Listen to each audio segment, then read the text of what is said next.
안녕하십니까. 저는 남은교회 주일학교 교장이자 담임 목사인 석진홍 목사입니다.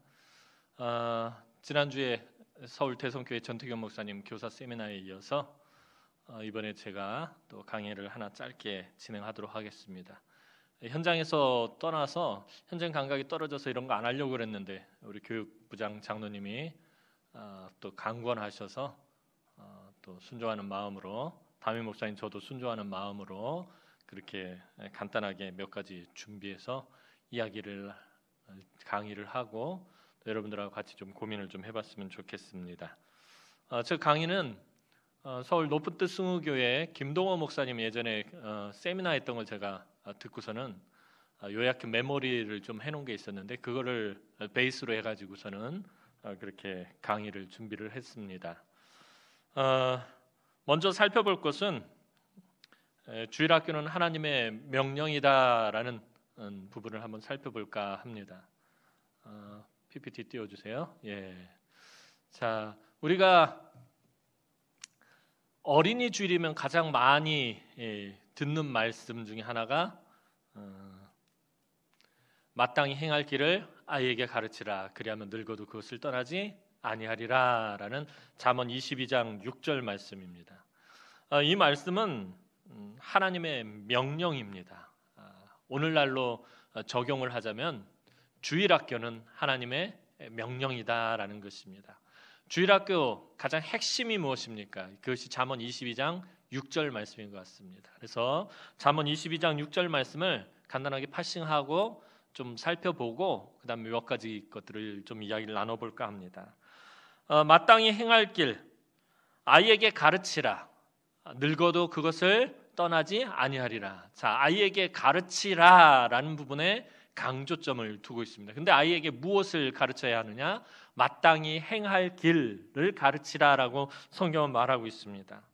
이 마땅히 행할 길이라는 말의 원전의 의미를 살펴봤더니 이 말의 길, 입의 길이란 그런 뜻을 가지고 있습니다.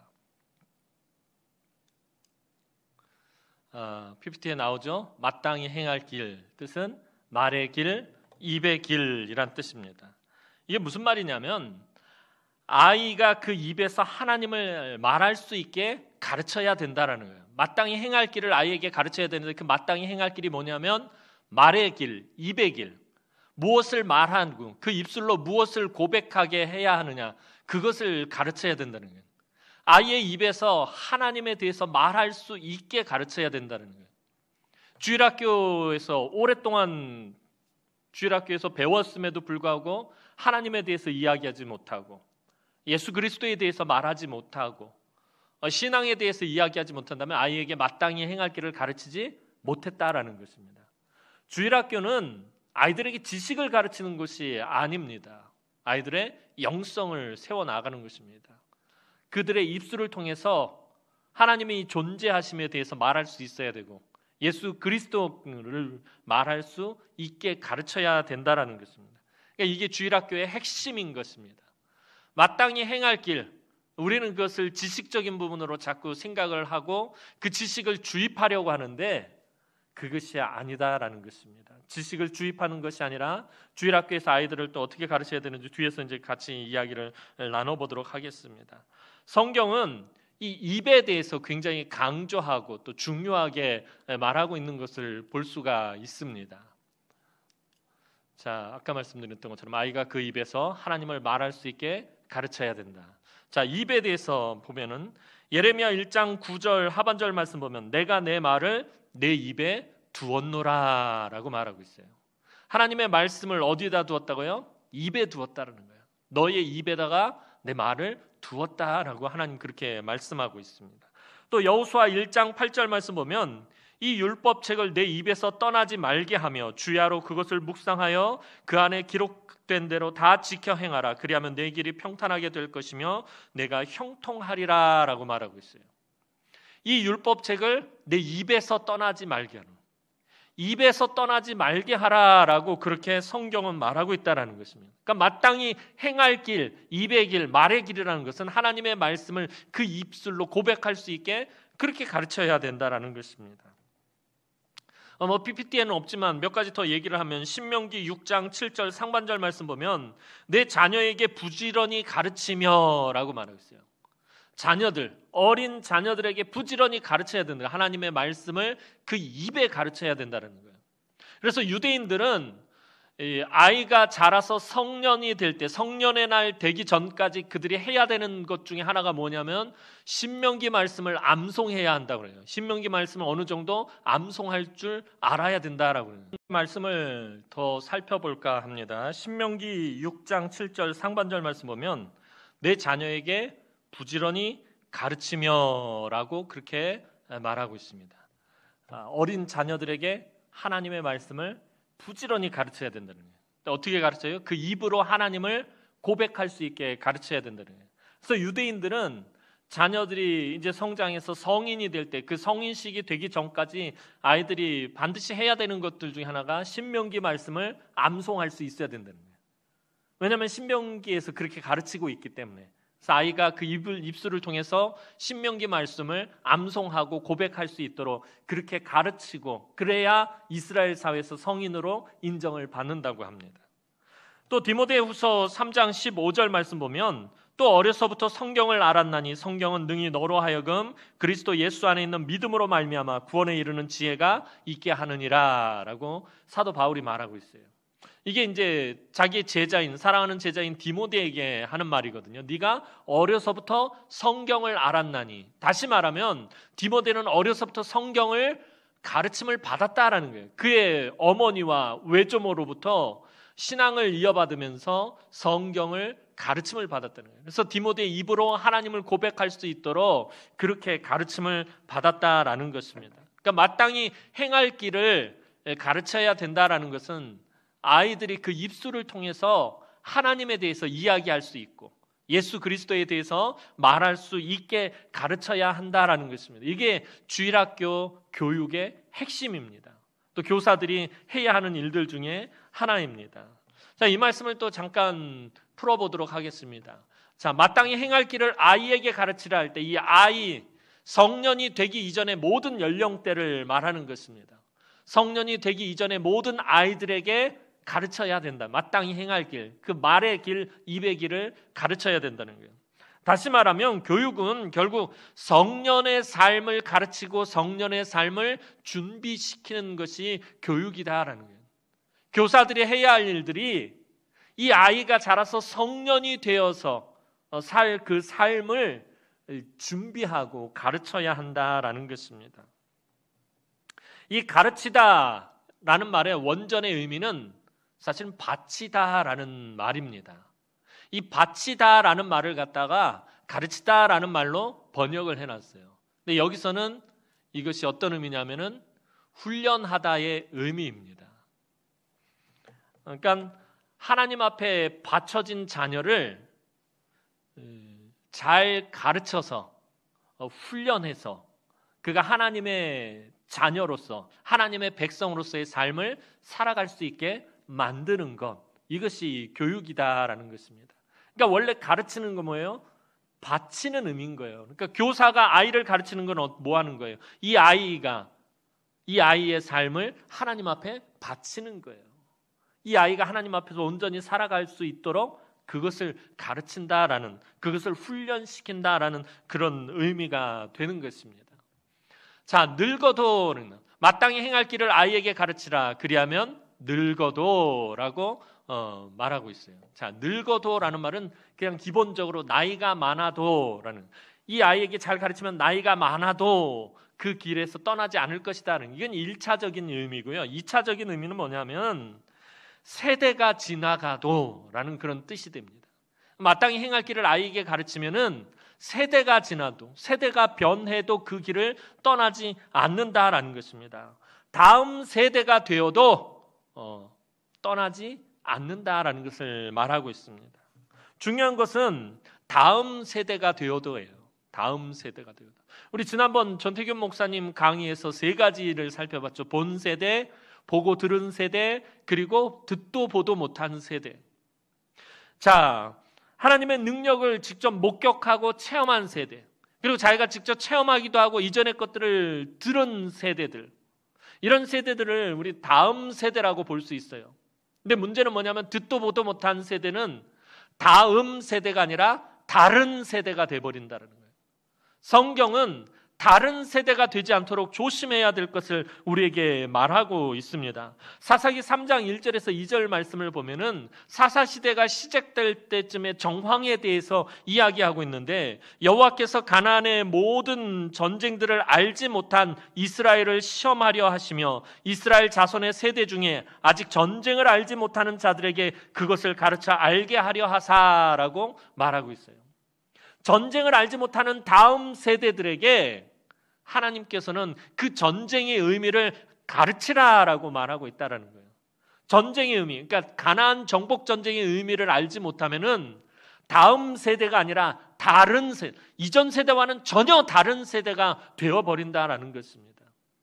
가나안 정복 전쟁이 어떤 의미를 가진 전쟁인지, 이 전쟁 가운데서 하나님이 무엇을 행하셨는지, 또 이 전쟁을 통해서 하나님이 원하시는 것이 무엇인지 이것을 가르치지 않으면은 다음 세대는 전혀 다른 세대가 되고 만다라는 것입니다. 그 다음에 이제 마땅히 행할 길을 아이에게 가르치라. 그리하면 늙어도 그 길을 떠나지 아니하리라. 이 떠나다라는 말은 곁길로 가다, 다른 길로 가다, 다음 세대, 다른 세대의 길로 가다, 이런 의미를 내포하고 있는 것입니다. 하나님의 길로부터 전혀 다른 길로 가버리는 거예요. 세상의 길로 가버리는 거예요. 세상의 문화를 받아들이고 세상을 쫓아가는 그런 사람이 되어버린다라는 것입니다. 결국 성경은 아이들을 하나님의 백성으로 교육하는 것을 강조하고 있다는 거예요. 하나님의 자녀로 살아가도록 강조하고 있다는 거예요. 나의 자녀, 내가 가르치는 아이, 이것이 아니라 하나님의 자녀, 하나님의 백성으로 자라나도록 가르쳐야 한다라는 것입니다. 그것을 성경은 강조하고 있는 것이고, 따라서 교사들이 해야 할 일, 저와 여러분들이 해야 할 일이 바로 이것입니다. 다시 정리하면 마땅히 행할 길을 아이에게 가르치라. 그리하면 늙어도 그 길을 떠나지 아니하리라. 마땅히 행할 길, 말씀을, 입의 길, 말의 길, 하나님의 말씀을 그 입술로 고백할 수 있게 가르치라. 그리하면 다음 세대에도 여전히 하나님의 길을 떠나지 않고 하나님의 곁을 떠나지 않고 하나님의 백성으로서 살아갈 수 있다라는 것을 말하고 있는 것입니다. 자, 두 번째로는 다음 세대의 교육만이 살 길이다. 자, 한 가지 문제를 내겠습니다. 개발도상국에서 OECD, 즉 경제협력개발기구에 가입한 유일한 나라가 있습니다. 경제개발도상국에서, 그러니까 후진국이죠. 완전 개도국에서 경제협력개발기구에 가입한, 이 개도국을 벗어난, 졸업한 유일한 나라가 있어요. 원조를 받던 나라가 이제 원조를 하는 나라로 변했다는 거예요. 어떤 나라죠? 바로 우리나라입니다. 대한민국을 말합니다. 그래서 세계의 많은 나라들이 이것을 매우 의아해하고 있다는 거예요. 여지까지 그런 케이스가 없었어요. 개도국에서, 개발도상국에서 OECD에 가입할 정도로 그렇게 발전한 나라가 한 나라도 없었는데 우리나라가 그렇게 되어가지고 세계 여러 나라들이 이 점을 매우 의아해하면서 또 연구의 대상으로 삼고 그렇게 리서치하고 있는 것을 보게 됩니다. 자, 우리나라 한번 살펴볼까요? 천연자원 전혀 없어요. 우리나라에서 원유가 나오는 거 아니잖아요. 석유라든지 그 다음에 지하자원 같은 게 풍부한지 않은 나라가 우리나라입니다. 천연자원이 거의 없어요. 근데 천연자원만 없느냐? 참 외국 사람들이 이해하지 못하는 여러 가지 부분들이 있는데 우리나라는 부정부패가 없는 깨끗한 나라도 아니다라는 거예요. 사실은 우리나라 얼마나 공직사회라든지 사회 전반에 부정부패가 사실 만연해 있어요. 그렇게 정직하지 못한 나라예요. 그리고 남과 북으로 나뉘어서 아직도 이념이 대립하고 있는, 민주주의와 공산주의가 대립하고 있고요. 또 우리 사회 안에서도 보수와 진보로 나뉘어가지고 갈등하고 있고, 그래서 사회적인 안정이 사실 이루어지지 않은 나라가 우리나라입니다. 그런데 어떻게 개도국에서, 개발도상국에서 OECD에 가입한 나라가 될 수 있었느냐라는 거예요. 그것은 우리에게는 천연자원 같은 그런 외적인 자원들은 없지만 인적 자원이 너무나 풍부했기 때문이라는 거예요. 교육을 통해서 인적 자원을 너무나도 많이 보유하고 있었다라는 것입니다. 세계에서 문맹률이 가장 낮은 나라가 우리나라입니다. 우리나라 문맹률이 3%가 안 된다고 그래요. 그것도 옛날 수치고 요즘은 아마 거의 모든 사람들이 우리나라 글을 알고 쓸 줄 알고 읽을 줄 안다라는 거예요. 이런 나라가 없다는 거예요. 선진국들, 미국만 하더라도 문맹률이 20%가 넘는다고 그래요. 유럽에 있는 여러 나라들, 영국, 프랑스 이런 데서도 문맹률이 30%가 넘고요. 그러니까 글을 읽지 못하고 쓰지 못하는 사람이 전체 국민의 20, 30%가 넘는다고 그래요. 선진국. 근데 우리나라는 거의 2, 3%밖에 안 된다고 합니다. 시장에 있는 할머니한테 물건을 사고 계산을 하잖아요. 할머니 기가 막히게 안 사네요. 저는 막 머릿속으로 막 계산하고 있는데 할머니는 바로 입에서 막 타닥타닥 계산이 다 나와요. 근데 외국 사람들 우리나라 와가지고 되게 놀라는 것 중에 하나가 그거는 계산기 두들기지 않고 계산하는 것. 우리나라 사람들이 똑똑하기도 하지만 참 교육을 많이 받아서 그런 거예요. 다 글을 쓸 줄 알고 다 말할 줄 알고. 우리나라는 먹고 살다 남는 돈으로 교육을 시키지 않아요. 굶어 죽어도 교육은 시키는 게 우리나라입니다. 예전에는 소 팔고 땅 팔아서 대학을 보내고 자녀들을, 그죠? 돈이 남아 돌아서 남은 돈으로 교육을 시키는 것이 아니라 없는 돈 혹은 빚을 내서라도 교육을 시켰다라는 거예요. 교육열이 매우 뜨거운 나라예요. 그러니까 저 대학 다닐 때만 해도 막 등록금 오르면은 아이들 머리 띠두르고 나와서 막 데모할 때 그런 거예요. 깻잎 팔아 학교 왔다. 수업료 인상이 웬 말이냐 막 그러는 거예요. 깻잎 팔아서 학교 왔다라는 거예요. 소 팔아서 학교 왔다. 논 팔아서 학교 왔다. 그렇게 말해요. 그만큼 교육열이 뜨거운 나라가 우리나라입니다. 그런데 왜 이런 말씀을 드리냐 하면 이런 교육열이 어디에까지 반영이 되었냐면 주일학교에까지 반영되었다는 거예요. 교회 학교에서, 주일학교에서 아이들을 가르치는데도 역시 우리나라는 굉장히 뜨거운 열의를 가지고 있었다라는 것입니다. 제가 서울에 있을 때 여기 오기 전에 바로 전에 있었던 교회에서 그 김중준 목사님이 연구하고 조사한 결과를 보니까 우리나라 교회 부흥의 황금기 80년대 90년대 교회 부흥의 그 황금기가 어떻게 해서 오게 되었나 하고 살펴봤더니 교회 부흥의 황금기는 주일학교의 부흥에서 시작했다라고 그렇게 말씀하셔요. 우리나라 교회, 한국 교회의 주일학교 부흥이 언제냐 그러면 우리는 보통 뭐 80년대, 90년대 한참 교회가 막 뜨겁게 성장할 때를 이야기하는데 김중준 목사님은 60년대, 70년대, 더 빠르게는 50년대까지 바라보세요. 6.25가 막 끝나고 나서부터 교회의 주일학교가 부흥하기 시작을 했다는 거예요. 그러니까 60년대, 70년대 주일학교 부흥의 세대가 성장해서 80년대, 90년대 교회 부흥의 주역이 되었다라는 것입니다. 달리 말하면 한국 교회 부흥은 어디서 시작했다는 거예요? 주일학교 교육에서부터 시작되었다는 거예요. 그러니까 우리나라 교육열이 뜨거운 것처럼 주일학교도 마침 굉장히 뜨거운 그런 열의를 가지고 시작했고, 그래서 주일학교가 부흥하면서 한국 교회가 뜨겁게 세계에서 찾아볼 수 없을 만큼 그렇게 부흥하게 된, 단기간에 부흥할 수 있었던 것은 주일학교가 부흥했기 때문이다라고 말합니다. 가난했던 시절 교육만이 그 가난에서 벗어날 수 있다고 믿고 교육에 투자했듯이 교회 주일학교도 부흥의 불길이 불기 시작한 것이었습니다. 자, 그러면 이 주일학교가 왜 중요한지에 대해서 한 가지 살펴보도록 하겠습니다. 질문을 하나 드리겠습니다. 자, 식탁에 군고구마하고 치킨이 있다고 그래요. 요즘 뭐 고추 바사삭 치킨, 뭐 그라나다 생치즈 치킨, 뭐 여러 가지 많죠. 호식이 2마리 치킨, 뭐 노랑 통닭, 하여튼 우리나라 체인점 치킨 체인점 엄청 많은데, 자, 식탁에 군고구마와 치킨이 있습니다. 여러분 무엇을 딱 선택해서 먹어야 합니까? 둘 중에 하나만 먹어라가 아니라 둘 다 먹어도 되는데 둘 중에서 무엇을 먼저 먹겠느냐라는 거예요. 한번 선택을 해보시기 바랍니다. 여기 우리 교육자들 있는데 이동길 목사님 뭐 드시겠어요? 군고구마. 허지영 전도사님 뭐 드시겠어요? 치킨. 이대현 전도사님 치킨. 김규숙 목사님 치킨. 이동결 목사님만 군고구마, 나머지는 치킨. 왜 이 말씀을 드리냐면 사람은 어릴 때 먹고 자란 것에 익숙하다라는 거예요.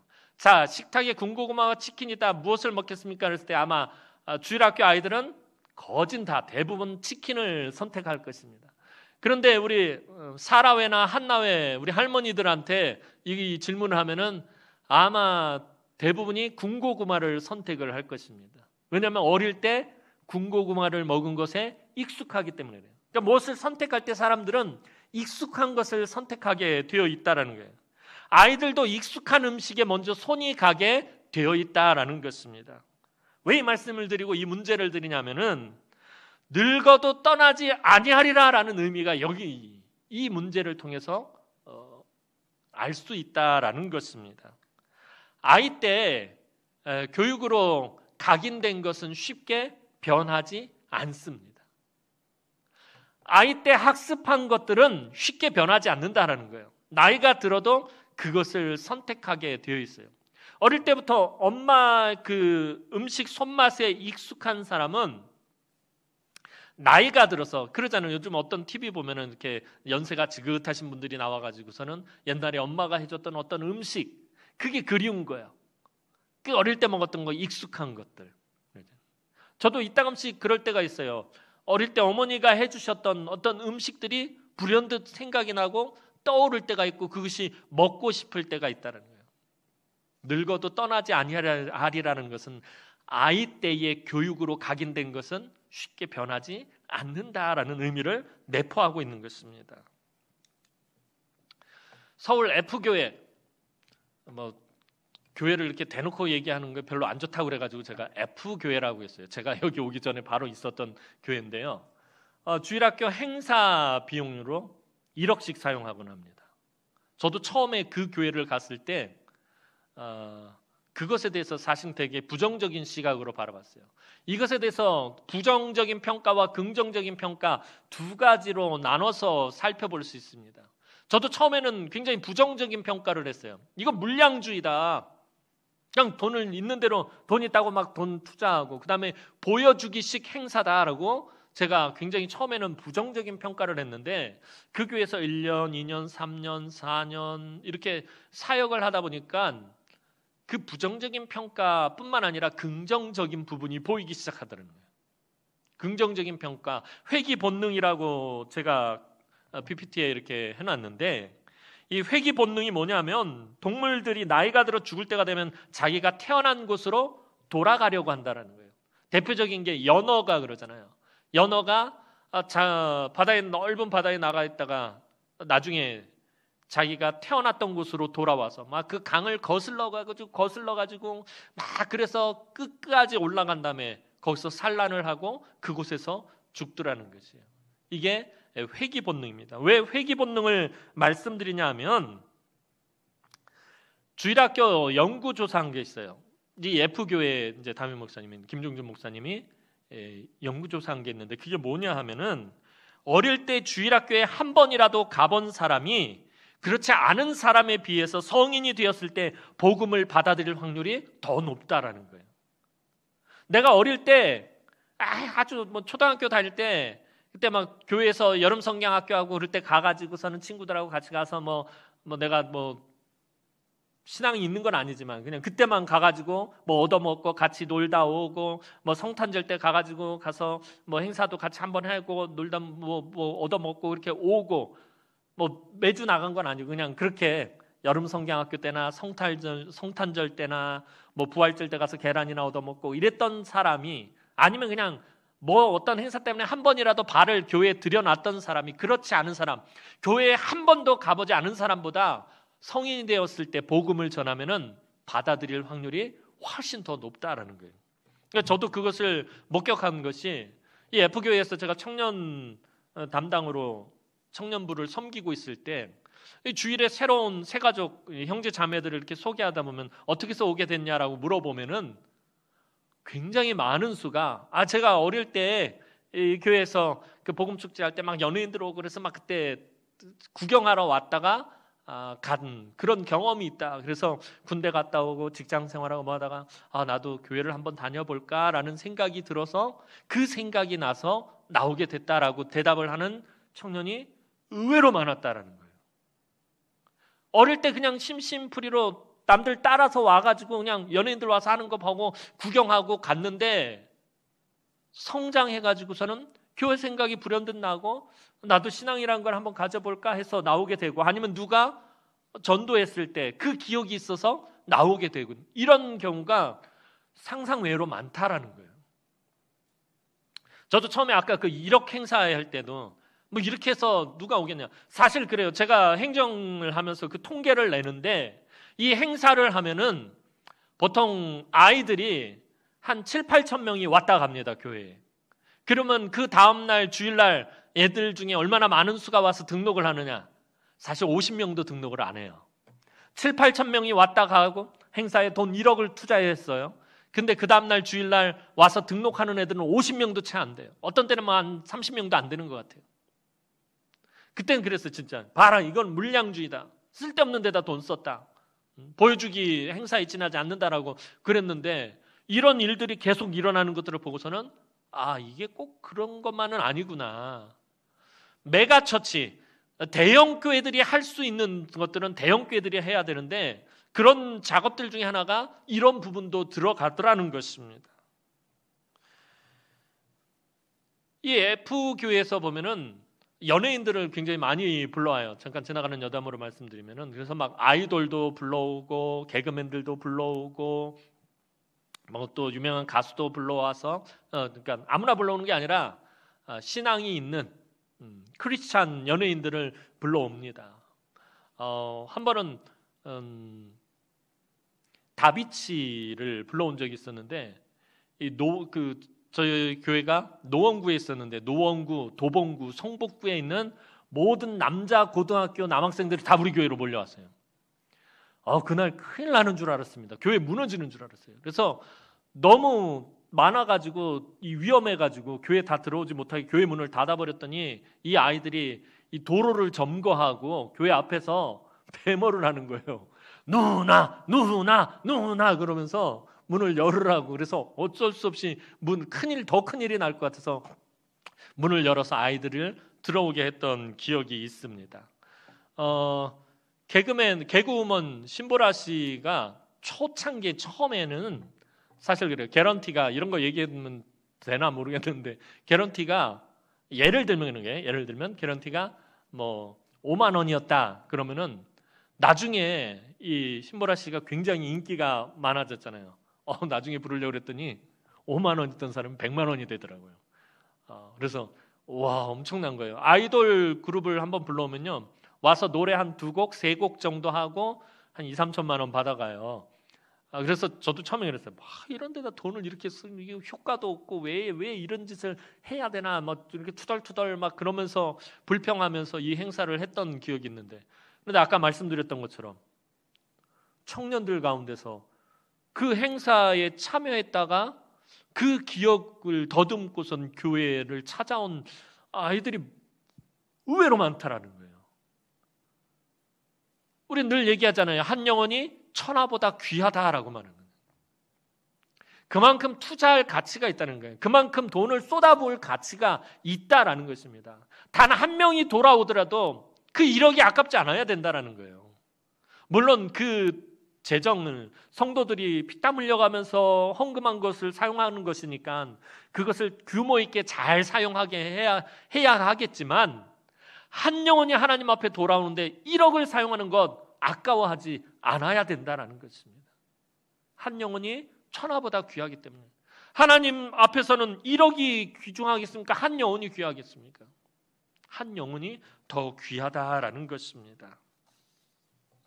세 번째를 살펴보겠습니다. 사과나무는 심는 사람이 먹지 않는다. 이게 사실은 앞에서 살펴봤던 거의 연장선상인데요. 예전에 한번 말씀드렸을 거예요. 어느 칼럼에서 제가 읽은 건데 할아버지 한 분이 사과나무를 열심히 아주 정성스럽게 심고 있는 거예요. 지나가는 사람이 묻습니다. 할아버지, 그 나무 그 뭐예요? 그랬더니 사과나무를 심습니다. 그러면 그럼 할아버지 지금 사과나무 심어서 그거 할아버지 살아생전에 따 드시겠어요? 그랬더니 이 할아버지가 하시는 말씀이 제가 심은 이 사과나무는 제 손자들이 따먹을 겁니다. 저는 우리 할아버지가 심은 사과나무에서 사과를 따먹었습니다. 라고 말을 하더라는 것입니다. 이 칼럼니스트는 그 글을 하면서 미래를 위해서, 다음 세대를 위해서 얼마나 많이 심고 뿌리느냐에 대해서 말하는 거예요. 그러니까 우리가 아이들을 가르치는 것들에 대해서, 자녀들을 가르치는 것들에 대해서는 조급해하지 말고 10년 후를 바라보며 투자할 수 있어야 된다는 거예요. 지금보다는 내일이 더 좋고, 오늘보다 내일이 더 좋고, 올해보다는 내년이 더 좋고, 3년 후, 5년 후, 10년 후가 더 좋은 교회가 되도록 하려면 아이들을 가르치는 일에 교회가 많은 투자를 해야 한다는 거예요. 아이들을 가르치는 일을 아까워하지 말아야 돼요. 제가 아마 설교 시간에 여러 번 말씀드렸을 거예요. 서울에 있을 때 보면은 지난번에 전태균 목사님 강의에서도 나왔죠. 주일학교를 운영하지 않는 교회들이 절반 정도가 된다는 거예요. 왜 주일학교 운영을 안 할까요? 재정이 많이 들어가기 때문에 그래요. 밑 빠진 독에 물 붓는 거예요. 혹 어른들은 그런 말을 해요. 아이들에게서 헌금이 나오느냐라는 거예요. 이런 말이 나오면 그 교회는 정말 비전이 없는 거예요. 아이들에게 헌금도 나오지 않는 아이들에게 뭐 그렇게 많이 투자를 하느냐라고 말하는 교회는 머지않아 교회 문 닫습니다. 그건 정말 망하는 소리를 하는 거예요. 아이들 당연히 아이들에게서 무슨 헌금이 나오겠어요? 아이들은 앵벌이 시키겠어요? 아니잖아요. 아이 때는 계속해서 쏟아붓는 거예요. 여러분들 자녀 키울 때 자녀들에게 초등학교 들어가고 중학교 들어가고 고등학교 들었다고 해서 아이들에게서 내가 투자한 것을 다 회수해야 되겠다 그렇게 생각하십니까? 아니잖아요. 아이 때는 당연히 계속해서 재정이 예산이 들어갈 수밖에 없는 것입니다. 그래서 조급해하면 안 되고 아이들을 어른들처럼 그렇게 생각해서는 안 된다라는 것입니다. 5년 후, 10년 후, 20년 후, 30년 후, 100년 후를 바라보면서 심고 뿌려야지. 아끼지 않고 심고 뿌려야지 거둘 수 있다라는 것입니다. 심고 뿌리지 않으면 10년도 되지 않아서 망하게 된다는 거예요. 심지도 않고 뿌리지도 않았는데 무엇을 거두겠습니까? 성경은 분명히 말하잖아요. 눈물로 씨를 뿌린 자는 기쁨으로 그 단을 거두어 돌아오리라. 눈물로 씨를 뿌려야 된다라는 거예요. 아끼지 말고 뿌려야 된다라는 거예요. 아낌 없이 주는 나무처럼 아이들한테는 아낌없이 쏟아 부어야 한다라는 것입니다. 어느 조사한 것을 보니까 오늘 우리나라에서 가정에서 사교육비가 가정 경제의 30%, 평균 30%를 차지한다고 그래요. 많게는 50%, 60%까지 차지하는 그런 가정들도 있고요. 평균이 30이에요. 근데 저거보다 한참 더 많은 것 같아요. 제가 봤을 때는. 자, 그런데 교회에서 주일학교 교육비는 교회 재정 예산의 몇 퍼센트를 차지하고 있느냐라는 거예요. 제가 볼 때는 교회에서 주일학교 교육비 퍼센테이지가 높은 교회일수록 5년 후, 10년 후가 비전이 있다라는 거예요. 아까 말씀드렸던 것처럼 우리나라 한국교회 황금 부흥기를 이끌었던 것은 주일학교 부흥에서 시작되었다라는 거예요. 그러니까 우리가 조급해하지 말고 어느 부서에서 몇 명 모였냐, 왜 인원이 늘지 않느냐, 이것 때문에 그런 것이 아니라 먼 미래를 바라보고 아이가 한 명이 있다 할지라도 그 한 명에게 교회는 많은 투자를 하고 또 많은 것을 아낌없이 제공해야 된다라는 거예요. 교회에서 주일학교 교육비를 물음표를 하는 것은 교회마다 다 퍼센테이지가 다르기 때문에 그래요. 우리 교회는 얼마나 될까요? 1년 연말에 공동회의 할 때, 우리 예산 공동회의 할 때, 예결산 공동회의 할 때 한번 유심히 살펴보시기 바랍니다. 우리 교회 예산을 보면서 우리 교회는 교육부에 참 많이 투자하고 있지 이렇게 생각하지 마시기 바랍니다. 아직도 모자라다, 아직도 부족하다. 정말 턱없이 부족하다 그렇게 생각하셔야 됩니다. 교육비를 아끼면 10년 후에 망하는 것이에요. 아이들을 향한 교육비는 절대로 아끼면 안 된다라는 거예요. 앞서 말한 것처럼 우리나라 소 팔고 논 팔고 그렇게 교육시켜 왔어요. 지금은 주일학교 교육비 줄여 교회에 다른 일을 하려고 하는 교회들이 많다라는 것이에요. 교회가 예를 들면 건축을 한다든지 무엇을 해서 긴축 재정이 들어가면 제일 먼저 줄이려고 하는 게 아이들 교육비를 줄이려고 그래요. 주일학교 교육비를 줄이려고 하는 교회들이 있어요. 그런 교회들은 정말 비전이 없는 것입니다. 가정에서도 한번 생각해 보시기 바랍니다. 여러분들 없는 형편의 애들 학원이라도 하나 더 보내, 영어 학원이라도 하나 더 보내려고 한단 말이에요. 빚을 내서라도 아이들을 가르치려고 한다고요. 사교육에서는. 근데 교회에서는 정반대일 때가 있다는 거예요. 땅 팔고 논 팔아서 아이들을 가르치려고 하는 것이 아니라 재정이 없다고 해서 교육에 무관심해지고 아이들의 교육 재정을 줄여서 그걸 가지고 다른 거를 하려고 한다는 거예요. 그러면은 망하게 된다라는 것입니다. 교육비는 절대로 아껴서는 안 된다라는 것입니다. 그러려면 이제 또 뒤에 가서 얘기를 하겠지만 교회가 체질이 바뀌어야 돼요. 교회가 체질이 바뀌지 않으면은 이 교육에 관심을 더 갖지 못하게 되는 거예요. 지난번 전통현 목사님 강의에서도 살짝 언급한 것이 있는데 담임 목사 같은 경우에 조금만 아이들에게 관심을 가지면 대번에 장년들이 반발을 일으키는 경우들이 있습니다. 목사님은 아이들을 위한 목사님이 아니라 교회 전체를 위한 목사님입니다. 그러니까 우리들한테도 관심을 가져주시고 우리들에게도 사랑을 주십시오라고 말하면 그게 꼭 틀렸다는 건 아니지만 그렇게 말하는 교회와 목사님은 우리들한테 신경 쓰지 마시고 우리 아이들, 우리 자녀들, 우리 손자, 손녀들에게 조금 더 신경 써주십시오라고 말하는 교회들 10년 뒤가 어떨까 하고 한번 생각을 해보시기 바랍니다. 교회가 전체적으로 어린이 교육에 올인을 해도 지금 사실 되게 힘든 판국이에요. 아까 말씀드렸던 서울의 F교회, 제가 있었던 F교회 같은 경우에는 그 교회는 체질이 그래요. 물론 목사님이 개척하시면서부터 그렇게 시스템을 구축했기 때문에 그런지 모르겠지만 교회가 주일학교를 위해서 존재한다라는 거예요. 그 교회는. 교구가 있는데 그 교구는 주일학교를 위해서 어린이 교육을 위해서 존재한다는 거예요. 어린이 어떤 행사를 한다고 그러면 예를 들면 우리 교회에서 그래요. 수련회를 한다고 생각해 보세요. 중등부 수련회를 한다고 하면은 보통 수련회 준비를 어떻게 해요? 교사회를 하고 교사들이 준비하고 교사들이 장을 보고 교사들이 프로그램 준비하고 교사들이 아이들을 다 설득하고 아이들에게 또 불러오고 하여튼 교사와 교육자들이 모든 일들을 다 준비합니다. 근데 서울의 그 F교회는 그렇게 하지 않아요. 교구가 책임을 져요. 교구가 나가서 전도하고 교구가 뒷바라지하고 교구에서 모든 굳은 일을 다 맡아서 합니다. 선생님들은 아이들만 가르치라고 해요. 다른 모든 일들은 모든 제반사항들, 간식을 준비하는 것부터 시작해서 모든 일들은 다 교구 식구들이 맡아서 한다라는 거예요.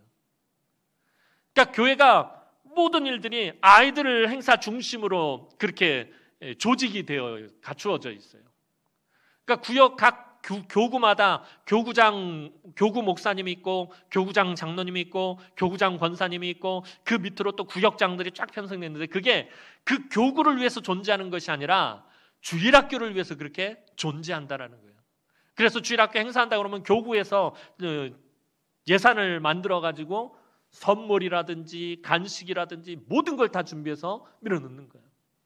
그러니까 교회의 체질이 주일학교 중심으로 바뀌어도 지금 살똥말똥한데 교회가 조금만 주일학교에다가 뭘 하려고 하면은 거기에 어른들이 제동을 걸어버리면 그 주일학교는 비전이 없다라는 거예요.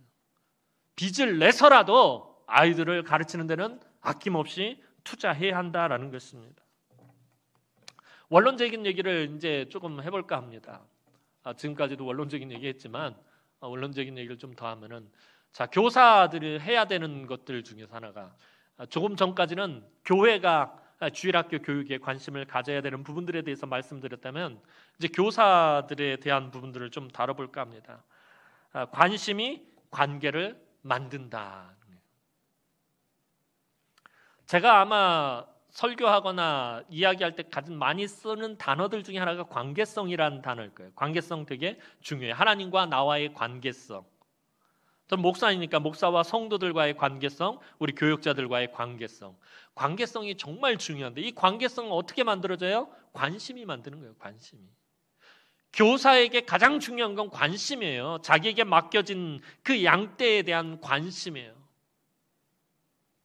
성경은 분명히 이래요. 네 소떼와 네 양떼에게 마음을 두라라고 말하고 있다. 여러분에게 맡겨진, 교사들에게 맡겨진 그 아이들에게 관심을 가져야 된다는 거예요. 교사인데도 아이들, 자기 반 아이들에 대해서 무관심한 교사들이 의외로 많다라는 것입니다. 이 아이가 무엇을 좋아하는지, 또 가정 형편은 어떤지, 누구와 친한지, 또 꿈이 무엇인지, 연예인 누구를 좋아하는지, 얘가 제일 좋아하는 뭐 노래는 뭐고, 음식은 뭐고, 뭐 하여튼 이런 것들에 대해서 다 알고 있어야 돼 사실은. 제가 이렇게 잔소리 할까봐 이 강의를 안 하려고 했는데 이제 우리 교육부장 장로님이 시켜서 할 수 없이 또 잔소리를 하게 돼요.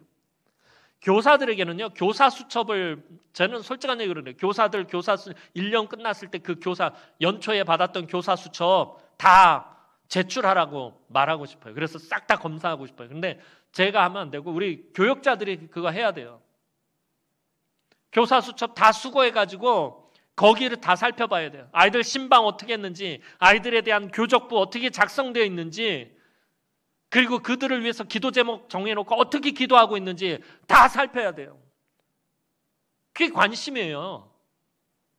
교사가 돼가지고 자기 아이들을 위해서 일주일에 한 번도 기도하지 않는다면 무관심한 거예요. 아이를 방치하고 있는 거예요.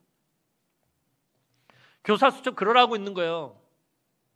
괜히 낙서나하고 뭐 다른 거 하라고 드리는 것이 아니라 아이들 교적 작성해가지고 아이들 위해서 기도하고 아이들에 대한 것들 거기다 다 기록하고, 그래서 이 교사 수첩이 교사에게는 정말 제일 훌륭한 무기가 되어야 한다는 거예요.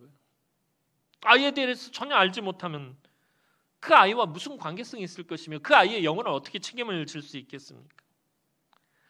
근데 이제 또 한 가지 중요한 게 관심과 간섭을 구분을 할 수 있어야 된다는 거예요. 아이들에게 관심만 가져도 사실 부흥은 시작해요. 아이들에게 관심을 갖지 않으니까 부흥하지 않는 거예요. 우리 교회도 주일학교가 부흥하기를 원한다면 교사들과 뭐 교역자들과 몇몇 교육에 관심 있는 사람들만 관심을 갖는 것이 아니라 교회 전체가, 모든 성도들이 다 교회 교육에 관심을 가져야 돼요. 그러면 부흥해요. 그렇지 않으니까 부흥이 안 되는 거예요. 자, 그런데 그나마 나는 주일학교 교육에 관심이 있다라고 말하는 사람들, 말하는 어른들 보면은 이게 관심인지 아닌지 애매할 때가 있어요. 이런 표현 써서 죄송합니다만 속된 말로 꼰대짓 할 때가 있어요. 그리고 그것을 관심으로 착각할 때가 있다라는 것입니다. 여러분은 관심입니까? 꼰대입니까? 한번 살펴보시기 바랍니다. 관심과 꼰대에 대해서 구분을 하자면 그래요. 관심은 아이들의 눈높이에 맞춰서 생각하는 것, 그리고 그 아이들에게 지원과 칭찬과 격려를 아끼지 않는 것이 관심입니다. 근데 꼰대는 무엇입니까?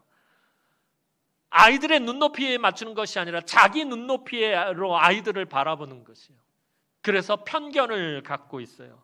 그리고 트집과 훈계와 책망과 잔소리를 하게 된다는 거예요. 그런데 그것을 관심이라고 생각하고 그걸 교육이라고 생각해요. 아이들을 책망하고 아이들을 야단치고 아이들을 훈계한 것을 교육이라고 착각할 때가 있어요. 그건 꼰대짓 하는 거예요. 관심이 아니에요. 꼰대짓 하는, 이게 죄송합니다. 이런 표현을 자꾸 써서. 꼰대짓 하는 어른들이 자주 하는 말이 있습니다. 요즘 아이들 버릇이 없어서 인사를 안 합니다. 목사님, 요즘 애들은 버릇이 없어서 인사를 안 해요. 도대체 뭘 가르치는 겁니까? 요즘 아이들 복장이 엉망이에요. 이렇게 교회 오는데, 예배 드리러 오는데 추리닝 바람으로 오고 슬랩바 찌찌 끌고 오고 쪼리 신고 오고 머리는 산발을 하고 오고 뭐 개판입니다. 애들 복장 좀 교육을 시키십시오.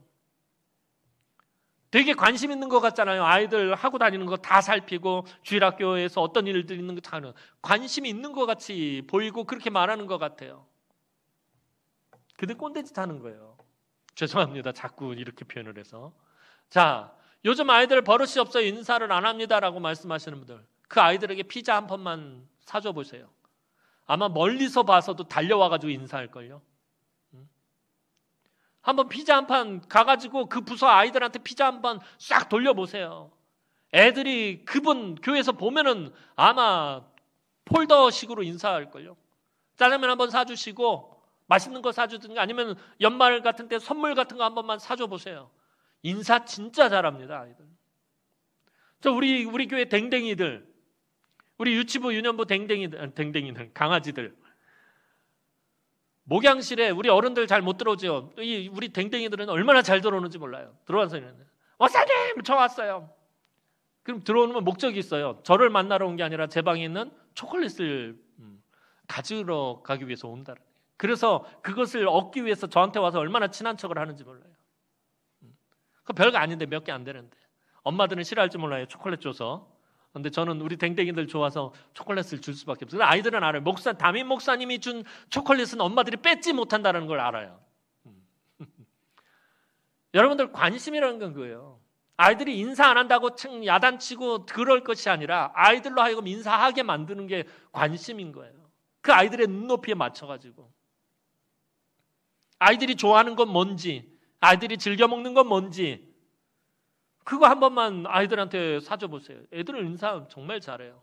요즘 아이들 복장이 엉망이에요. 애들 추리닝 입고 왔다고 막 뭐라 그러는데, 예전에 한번 설교 시간에 말씀드린 거 있어요. 광수 이야기라는 요즘은 이제 잘 안 나오는데 저 젊을 때 참 대학 다닐 때 굉장히 인기 있었던 베스트셀러 중에 광수 이야기라는 책이 있는데, 그 책을 기록한 광수라는 작가가 원래 교회를 다니다가 교회를 안 다니고 완전히 안티크리스찬으로 변했어요. 이유가 뭐냐면 중고등학교 때 교회를 나갔는데 전도사님이 딱 그러더는 거예요. 교회에서 예배 드리러 올 때는 집에서 제일 자기가 입는 옷 중에서 제일 좋은 옷, 제일 비싼 옷, 그런 옷을 깨끗하게 준비를 했다가 주일날 새 옷처럼 입고 그렇게 와서 예배를 드려야 된다. 이 아이는 그 말이 마음에 담은 거예요. 그래서 주중에 딱 생각해 봤을 때 교회를 가가지고 내가 제일 좋아하는 내가 가지고 있는 옷 중에서 제일 비싼 옷이 무엇인가 하고 딱 봤더니 필라 추리닝, 하얀색 추리닝인 거예요. 자기가 볼 땐 그게 제일 좋은 옷이에요. 가장 값비싼 옷이에요. 그래서 그 옷을 입고 교회를 딱 갔는데 정문에서 장모님 한 분이 교회에 추리닝 입고 왔다고 따구를 때린 거예요. 싸다구를 그냥 딱 날린 거예요. 뺨을 맞은 거예요. 애가 여기서 충격을 받은 거예요. 자기는 분명히 전도사님 말씀에 순종해서 자기가 가진 옷 중에서 제일 좋은 옷을 입고 왔는데, 자기 옷 중에서 가장 비싼 옷을 입고 왔는데 뺨을 맞은 거예요. 혼란스러운 거예요. 이게 뭐야? 그분은 그 추리닝 입고 온 아이의 뺨을 때린 분은 어른의 눈높이로 바라본 거예요. 어른들은 그렇잖아요. 아이들이 교회에 올 때 어른들처럼 그러면 양복 입고 정장 입고 넥타이 매고 그러고 와야 되나요? 자기가 가진 옷 중에서 제일 좋은 옷을 입고 오라고 얘기해 놓고서는 추리닝 입고 왔다고. 근데 그 아이에겐 그게 가장 값비싼 옷이고 가장 좋은 옷이었는데, 아이의 눈높이 맞춰서 그 아이를 대응하는 것이 그게 관심이라는 거예요. 자기 눈높이로 바라보고 자기 눈높이로 판단하면 그건 꼰대짓 하는 거예요.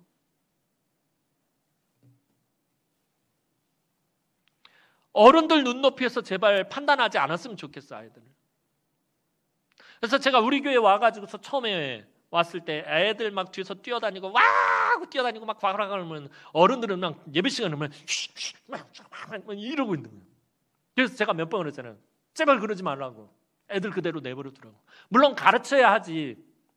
예배 시간에 조용히 해야 된다는 건 가르쳐야 돼요. 그런데 그 아이를 막 야단쳐서는 안 된다는 거예요. 그 아이가 예배라는 것이 굉장히 위축되고 엄격하고 이런 것으로 받아들이게 어릴 때부터 그런 거예요. 그러니까 어른들 예배는 참석을 안 하려고 해요, 나중에. 커서도. 어려서부터 그렇게 교육을 받아왔기 때문에. 아이들 뛰어다니는 거 당연한 거예요. 아이들 소리 지르는 거 당연한 거예요. 아이들이 주일날 대예배 시간에 딱 와서 바른 자세로 앉아가지고 조용히 예배 드리고 간다면 걔 정신병원 가봐야 되는 거예요. 문제 있는 거죠. 아이들이 얼마나 에너지가 넘치는 애들인데 가만히 앉아서 그러고 있어요. 주일학교 부서에서 아이들 가만히 앉아서 예배 드리는 거예요? 문제 있는 거예요. 걔 아픈 거예요. 아픈 애예요. 아픈 애들만 안 움직이는 거예요. 움직이는 게 당연한 거예요. 아이들 집중력 산만한 거 당연한 거예요. 아이들 그래요.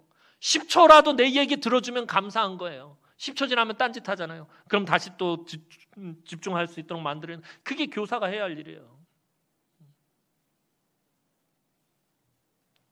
우리의 눈으로 아이들을 판단하지 않았으면 좋겠어요. 특히 교사들은 더더욱이 아이들의 눈높이까지 내려가야 돼요. 제가 서울에서 사역할 때 우리 청년 중에 키가 진짜 큰 애가 있어요. 한 190 정도 되나? 제가 맨날 이러고 쳐다봐야 되는 거예요. 그래서 그 친구 별명이 말인데 좀 말처럼 얼굴도 길고 키도 길고 그래가지고 말이라고 불러요. 다들. 야, 말. 그러면 예 목사님. 그러면 눈높이, 그럼 저하고 얘기할 때는 얘가 다리를 쫙 벌리고서는 이렇게 낮춰요. 그리고 저하고 눈높이를 딱 맞춰요. 그래서 더 낮춰. 그럼 네. 그러면서 또 낮춰요. 그리고 저하고 얘기를 하고 제가 이렇게 밑으로 내려볼 정도로까지 걔는 키를 낮춰요. 농담으로 드리는 말씀이지만 우리가 아이들하고 이야기할 때 그래야 된다. 눈높이를 아이들에게까지는 낮춰야 돼요. 아이들하고 이야기를 하려 눈높이를 맞추려면 아이들이 좋아하는 게 뭔지, 아이들이 좋아하는 가수는 누군지, 아이들이 좋아하는 연예인은 뭔지, 아이들이 좋아하는 게임은 뭔지, 아이들이 좋아하는 캐릭터는 뭔지, 이런 거 다 알고 있어야 돼요. 교사들이라면. 저는 진짜 주일학교 부서 맡아서 할 때는 제가 꼭 보는 프로그램이 두 가지가 있었어요. 가요 톱10하고 그 다음에 개그 콘서트, 이 두 가지는 꼭 봤어요. 왜냐면 그걸 봐야 아이들하고 얘기가 되니까. 이번에 우리 애들이 좋아하는 가수가 1등 했어. 그거 가서 얘기해야 돼. 야, 뭐 걔가 1등 했다더란. 야, 목사님 그러고. 그리고 노래를 최소한 한두 구절은 따라할 수 이제 알아야 돼요. 그래야 아이들하고 얘기가 돼요. 대화가 돼요. 개그 콘서트 한 장면 정도는 할 수 있어야 되는 거예요. 그러니까 막 개인기 연습도 많이, 제가 우리 교육자들한테 개인기를 무지 요구를 하는데 딱 하는 거예요. 막 그 개그 콘서트 한참 저기 할 때 봉숭아학당 맹구 흉내도 막 또 와 하늘에서 눈에 와요. 막 흉내 내야 되는 거예요. 그래? 뭐 그래야 아이들하고 대화가 된다는 거예요. 우리 어릴 때 그랬잖아요. 저 초중고등학교 다닐 때 가장 핫했던 캐릭터가 심영래 씨 연구, 띠리리리띠리, 연구 없다, 이런 거 다 할 줄 알아야 된다는 거예요. 그래야 아이들하고 이야기가 된다는 거예요. 요즘 아이들이 좋아하는 그 그룹, 최소한 그룹 이름 정도는 알고 있어야 되고, 아이들이 좋아하는 게임 알고 있어야 돼요. 그 게임에 등장하는 젊은 선생님들 같은 그 캐릭터까지 다 알고 있어야 되죠. 그게 관심인 거예요. 게임 하지 마라. 뭐 세상 가요, 대중 가요, 어디 세속 노래는 이러면은 망하는 겁니다. 아이들 위해서 아이들 눈높이 맞출 수 있어야 된다는 거예요. 부흥하는 어떤 교회, 경기도에 있는 아주 되게 유명한 교회 있는데 계속해서 교회 명칭은 제가 말씀드리잖아요. 교회가 건축을 하는데 그 건축 순서를 보면서 이 교회는 이 교회 전체가 어디에 관심을 두고 있구나를 알 수 있었던 거예요. 교회가 건축을 하는데 제일 먼저 우리는 건축한다고 하면 뭐부터 건축해요? 예배당부터 건축하려고 하잖아요. 그렇잖아요. 우리 교회 리모델링 한다면 본당 이 예배당부터 리모델링할 생각이 일단은 먼저잖아요. 근데 이 교회는 뭐부터 건축을 했냐면 교육관부터 건축을 했어요. 그 다음에 체육관을 건축을 해요. 그리고 그 다음에 예배당을 건축을 합니다. 그런데 교육관을 지을 때 그냥 아이들 부서실만 지은 것이 아니라 이 교육관에는 뭐가 있었냐면 콘서트홀, 아이들이 밴드를 하든 뭐 하든 뭐 공연을 할 수 있는 그런 공간을 만들었어요. 그리고 그 안에 북카페도 있고요, PC방도 있고요, 노래방도 있어요. 아이들이 세상에 가서 세상에서 그걸 하지 않도록 교회 안에서 하도록, 교회 안에서 하면은 교회 안에서 통제할 수 있잖아요. 컨트롤할 수 있잖아요. 아이들이 세상 노래방 가가지고 술 마시고 노래하고 그러지 않게 교회 안에서. PC방 가서 그냥 뭐 야동 보고 막 아무거나 막 하지 않도록 교회 안에서. 교회 안에서 선생님하고 막 게임하고 같이 같이 노래하고. 아이들이 공연할 수 있는 공간 만들어주고. 그래서 자기들의 그 끼를 발산할 수 있도록 도와주는 교육관을 그렇게 건축했어요. 그 다음에 체육관을 짓습니다. 아이들, 우리 교회도 그러잖아요. 아이들 얼마나 뛰어다니면 얼마나 막 교회 복도에서 공차고 야구하고 마음껏 뛰놀 수 있는 공간을 만들어주는 거예요. 젊은이들 막 와서 예배 끝나고 농구할 수 있게 만들어주고. 예전에 2000년대 초반에 가장 핫한 교회들이 교회 주차장에 농구대를 설치해 놓은 교회들. 교회 어른들 차 다 빼고 농구대 설치해서 아이들이 농구할 수 있게 만들어준 교회는 엄청나게 부흥했었어요. 그때 한참 농구가 붐이었을 때는. 아이들의 눈높이에 철저히 교회가 맞춘 거예요. 그 다음에 예배당. 이 교회는 교회 전체가 아이들에게 관심이 집중되어 있는 거예요. 아이들이 원하는 것이 무엇인지 알고 그 원하는 것에 집중적으로 투자할 수 있어야 된다는 것입니다. 그 다음에 교사는 모으는 것이 아니라 길러내는 사람입니다. 길러내는 거예요. 교사는 아이들을 모으는 것으로 착각할 때가 있어요. 주일날 교회로 아이들 불러 모으는 것으로 착각해요. 물론 그런 부분도 없잖아 있죠. 불러 모으는 게 목적이 아니에요. 교사는 길러내는 것이 목적이에요. 아까 맨 처음에 그래서 그 말씀드렸잖아요. 마땅히 행할 길을 아이에게 가르치라. 그리하면 늙어도 떠나지 아니하리라. 길러내는 것이 목적이다라는 것입니다. 근데 우리는 자꾸 주일학교 부흥 그러면은 불러 모으는 것이 부흥이라고 착각을 하는 거예요.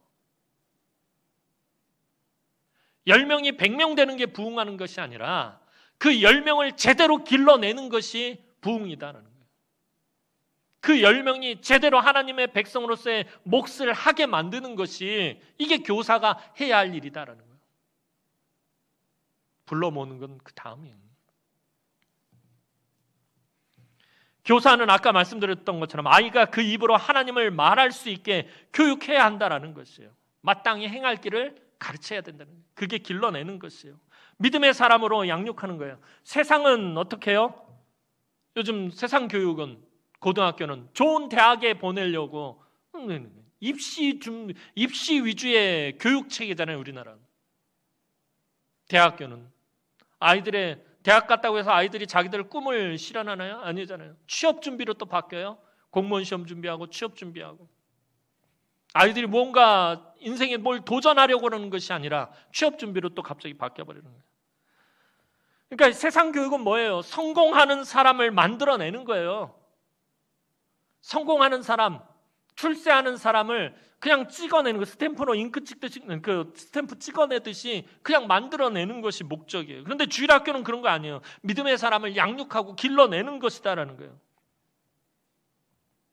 세상에서 성공하는 사람들, 부자들을 만들려고 애쓴다면은 교회는 그 성공하는 사람을 거룩한 사람으로 길러내는 거예요. 그래서 김동호 목사님 말씀하신 것처럼 거룩한 부자, 거룩한 학자, 거룩하게 성공한 사람들, 거룩한 공무원, 요즘 공무원 시험들 저기니까 거룩한 공무원, 거룩한 사람을 길러내는 것이 교사가 해야 할 일이다라는 것입니다. 김동호 목사님 강의 때 그런 말씀을 하셨어요. 세상은 성공하는 사람을 그러니까 성공하는 사람들을 만들어내다 보니까 무엇을 성공한 사람이라고 하냐면은 5,000명분을 먹는 사람이 성공한 사람이라고 그래요. 5,000명분을 먹는 사람. 나 혼자서 5,000명분 먹을 걸 먹을 수 있는 그런 사람이 돼야 성공한 사람이라고 말해요. 그러나 주일학교 교육, 성경에서는 그게 아니에요. 성경에서 거룩한 성공한 사람은 어떤 사람이에요? 5,000명을 먹이는 사람이 돼야 된다는 거예요. 5,000명분을 혼자서 먹는 사람이 성공하는 것이 아니라 5,000명을 먹이는 사람이 되어야지 그것이 성공한 사람이라는 거예요. 또 교사가 가르치는 건 그런 것들. 왜 성공해야 되는지, 왜 출세해야 되는지. 그래서 하나님 말씀 안에서 아이들이 그런 비전들을 가질 수 있도록 길러내야 된다는 거예요. 아까도 말씀드렸던 것처럼 교사는 아이가 그 입으로 하나님을 말하게 교육해야 하고요.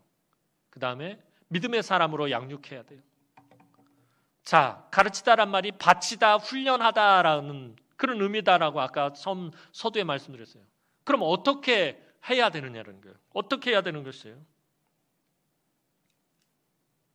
모범으로. 이게 제일 중요한 거예요. 교사는요, 모범을 보여야 되는 거예요.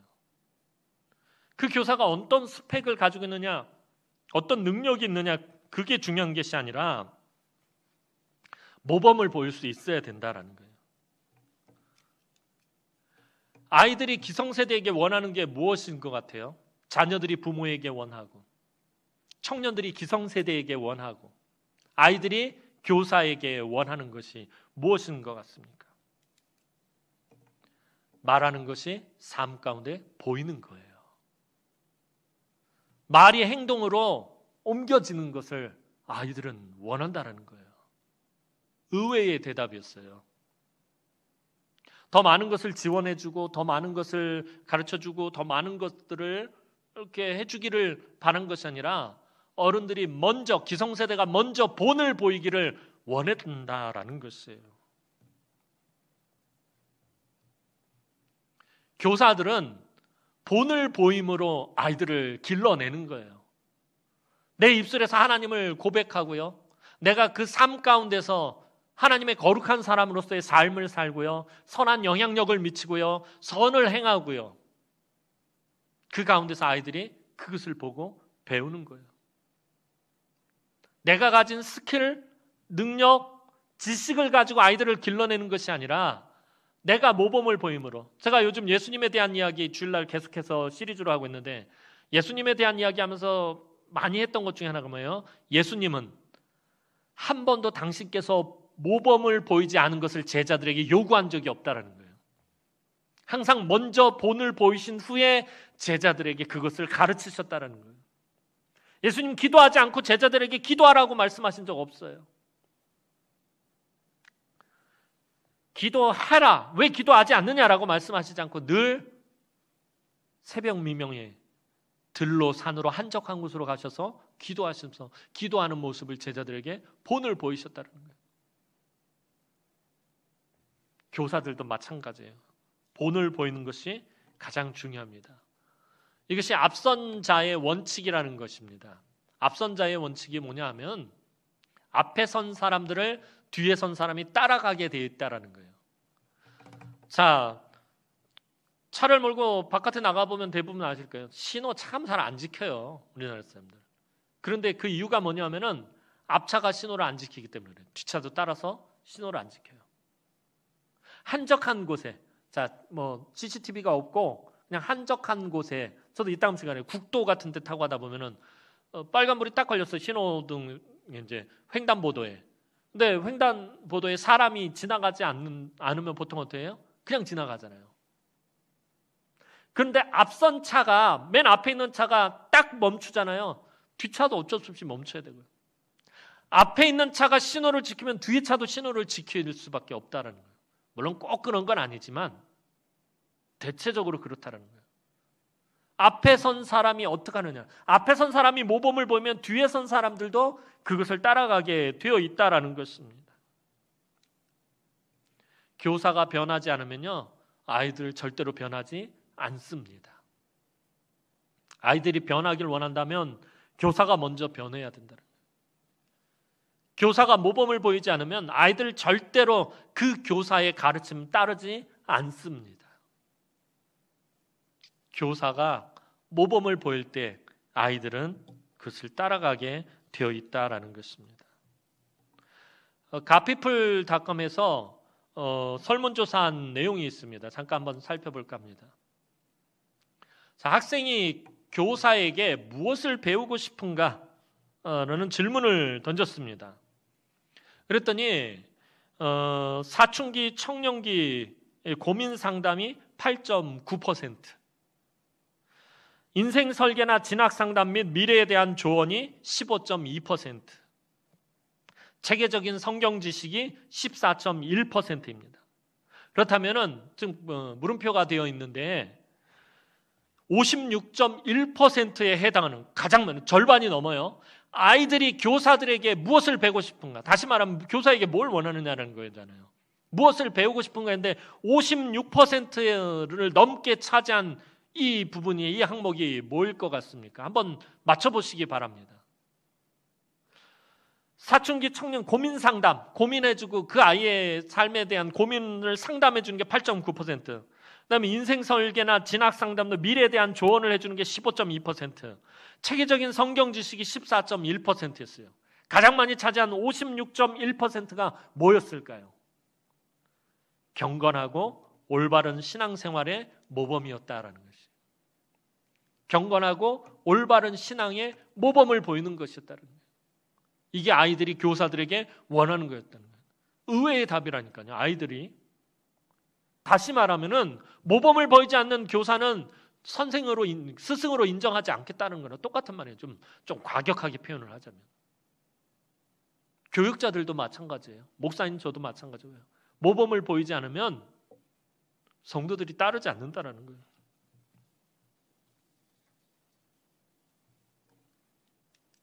그 다음 살펴보면 좋은 교사는 충성하는 교사다. 하나님은 유능한 교사가 아니라 성실히 충성하는 사람을 찾으신다라는 거예요. 그 충성하는 사람에게 능력을 주시는 것입니다. 우리는 자꾸 우리가 유능한 교사가 되어야 아이들이 따를 거라고 생각을 해요. 그래서 뭐 교사 이렇게 하자고 그러면은 나는 뭐 이게 스펙도 좋지 않고 배운 것도 없고 난 유능한 사람이 아니라서 아이들 못 가르치는. 그러니까 자꾸 유능한 교사가 되려고 그러는 거예요. 스펙이나 스킬이 좋은 교사가 되려고 한다는 거예요. 하나님이 찾으시는 사람은 성실히 충성하는 사람이다라는 거예요. 그리고 그 충성하는 사람에게 능력을 주신다라는 거예요. 야고보서 1장 5절 말씀 보면 너희 중에 누구든지 지혜가 부족하거든 모든 사람에게 후히 주시고 꾸짖지 아니하시는 하나님께 구하라. 그리하면 주시리라. 충성하는 사람에게 능력을 주시고 지혜를 주시고 힘을 주시고 스킬도 하나님이 주신다라는 거예요. 교사들은요, 좋은 교사가 되기 위한 욕심을 가져야 돼요. 그냥 이번 주 대충 하고 끝냈다. 야, 이번 주도 그냥 어떻게 해서 넘어갔다. 그게 아니라 이 아이들에게 내가 정말 좋은 교사가 되었으면 좋겠다. 하나님 나에게 맡겨주신 이 영혼들에게 내가 정말 좋은 교사가 되었으면 좋겠다라는 좋은 교사가 되기 위한 욕심이 있어야 된다는 거예요. 다른 것에 욕심을 품지 마시고 내가 정말 좋은 교사가 되기 위한 욕심을 품어야 된다는 것입니다. 좋은 교사가 되면 그 좋은 교사에게 배우는 아이는 평생의 복을 받게 되어 있어요. 주일학교 때 나의 신앙에 정말 선한 영향력을 미쳤던 그 교사는, 저도 그래요. 주일학교 때 이렇게 돌아보면은 고등학교 1학년 때 우리 남자반 고등학교 1학년 남자아이들 얼마나 말썽꾸러기예요. 장난꾸러기들이에요. 특히 투닥하기 심했어요. 저하고 우리 동기 아이들이. 근데 그때 저희를 가르쳤던 선생님 이재신 선생님이라고 이름 아직도 기억해요. 왜 아직도 기억하냐면은 사실 저희 모교에 지금 장로님 돼 계시거든요. 근데 그분 주일학교 때 수많은 선생님들 만났는데 그 장로님밖에 기억이 잘 안 나요. 고등학교 1학년 때 정말 저희들한테 좋은 선생님이었어요. 모든 면에 있어서 항상 모범이 되셨고요. 그냥 우리들 그랬어요. 천사표라고 불렀어요. 천사표라고. 우리 선생님 진짜 천사예요. 천사. 그렇게 좋을 수가 없었어요. 지금도 그 선생님 생각나고요. 그래서 모교에 가면은 이따금씩 정말 오랜만에 모교회를 이렇게 갈 일이 있어서 찾아가면은 얼마나 반갑게 맞이해 주시는지 몰라요. 그때 생각나요. 근데 이제 저는 목사가 돼서 가니까 목사님 하고 부르시는데 그러면은 그렇게 쩌네요. 그렇게 좋아요. 그분은 좋은 교사이셨어요.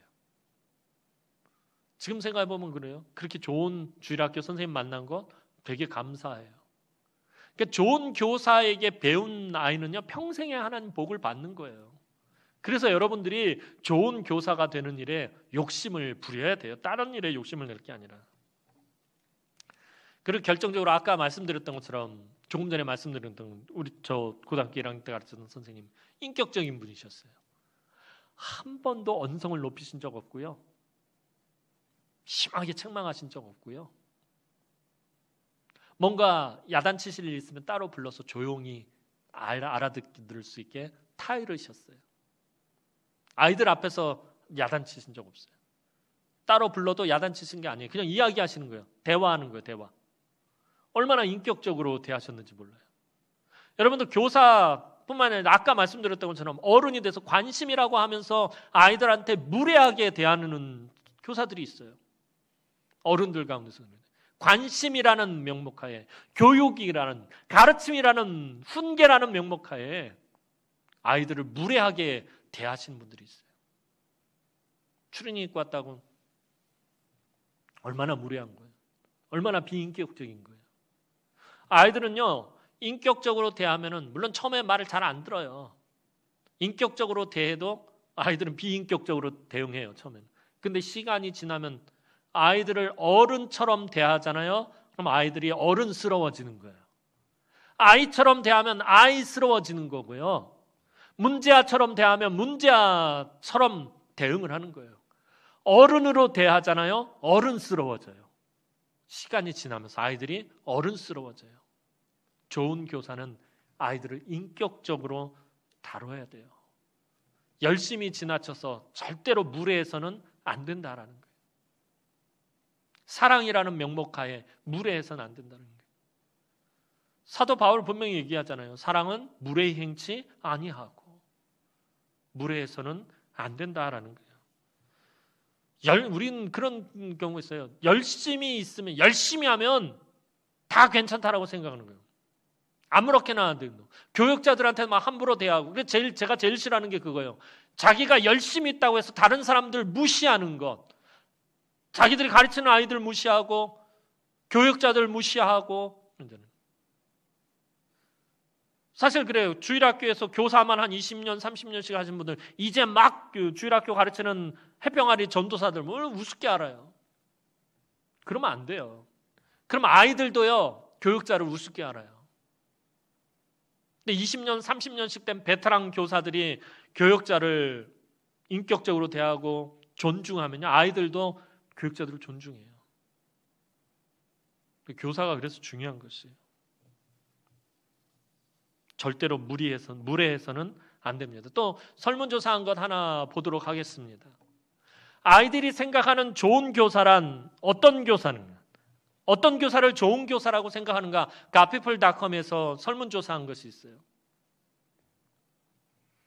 성경을 잘 가르쳐주는 교사. 여러분 한번 맞춰보시기 바랍니다. 지금 그 PPT로 나가는 거에는 이번에도 역시 제일 퍼센테이지가 높은 곳에 물음표가 돼 있어요. 근데 아이들이 어떤 교사를 가장 좋은 교사라고 생각하는가? 성경을 잘 가르쳐주는 교사 6.1%, 계속 관심을 가져주는 교사 9.7%, 아이들과 잘 어울리며 놀아주는 교사, 아이들의 눈높이에서 놀아주는 교사 12.9%, 항상 성실한 교사 20.3%. 자, 가장 많은 퍼센티지 47.9%예요. 거의 절반에 가까워요. 47.9% 아이들이 어떤 교사를 좋은 교사라고 생각하는가? 뭘 것 같아요? 맞춰보세요. 우리 교육자들한테 한번 물어볼까요? 허정 전사님 눈 마주쳤네. 뭘 것 같아요? 아이들이 어떤 교사를 좋은 교사라고 생각하나? 가장 퍼센테이지 높은 거. 맛있는 거 사주는 교사. 허전 도사님은 많이 못 얻어먹었나 보다. 자, 뭘 것 같아요? 아이들을 위해 기도하는 교사. 이게 아이들 입에서 나온 말이에요. 아이들이 어떤 교사가 가장 좋은 교사라고 생각하느냐라고 설문조사를 했는데 기도하는 교사라고 답한 게 절반가량이 된다는 거예요. 이것뿐만 아니라 앞에서 말씀드렸던 건 성경을 잘 가르쳐주는 교사, 계속 관심을 가져주는 교사, 아이들 눈높이에서 어울리며 잘 놀아주는 교사, 성실한 교사. 그렇다고 해서 이 좋은 교사의 덕목 빠지는 아니잖아요. 이것까지 포함한 거예요. 좋은 교사라는 범주에 지금 이게 다 들어가는 거예요. 아이들을 위해서 기도만 해주는 교사가 좋은 교사가 아니라 그건 아이들이 제일 좋은 걸로 꼽고 있는데 그 외에 아이들이 말하고 있는 것, 어떤 게 좋은 교사냐라고 말하고 있을 때 아이들이 이거다라고 말한 것이 좋은 교사의 범주 안에 다 들어가는 거잖아요. 그리고 제가 지금 조금 전까지 강의했던 내용도 다 그거잖아요. 성경을 가르쳐주는 교사, 계속 관심을 가져주는 교사, 아이들 눈높이에서 어울리며 놀아주는 교사, 항상 성실하고 충성하는 교사, 그리고 그 아이를 위해서 기도하는 교사.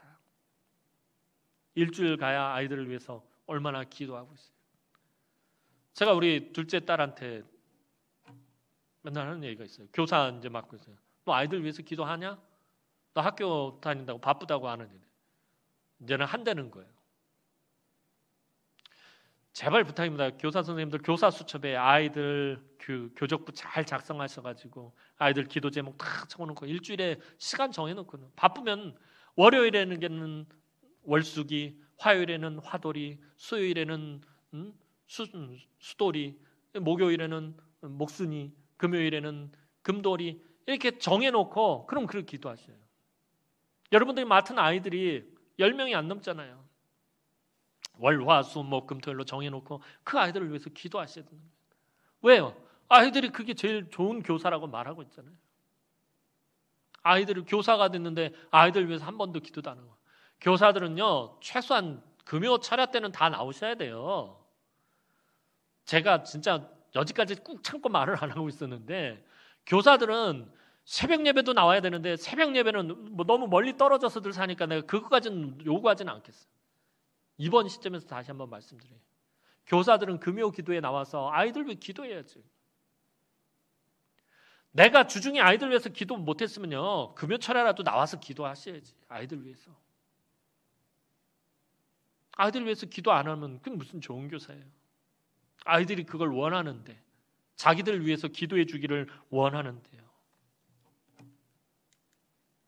그래서요 교사는 아무나 하는 게 아니에요.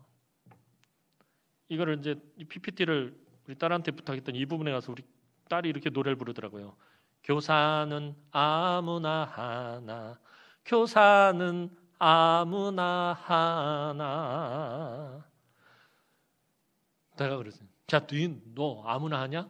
너 아무나 하잖아. 그랬더니 아빠! 교사는 아무나 하는 거 아니에요, 사실. 높은 뜻 20교회, 아이고 교회를 말해버렸네. 김동원 목사님, 제가 제일 존경하는 목사님 중에 한 분인데 그 교사 세미나 중에서 이런 말씀을 하셨어요. 제가 좀 읽어드릴게요. 너무 길어서 이건 제가 못 외워서 머리가 나빠가지고.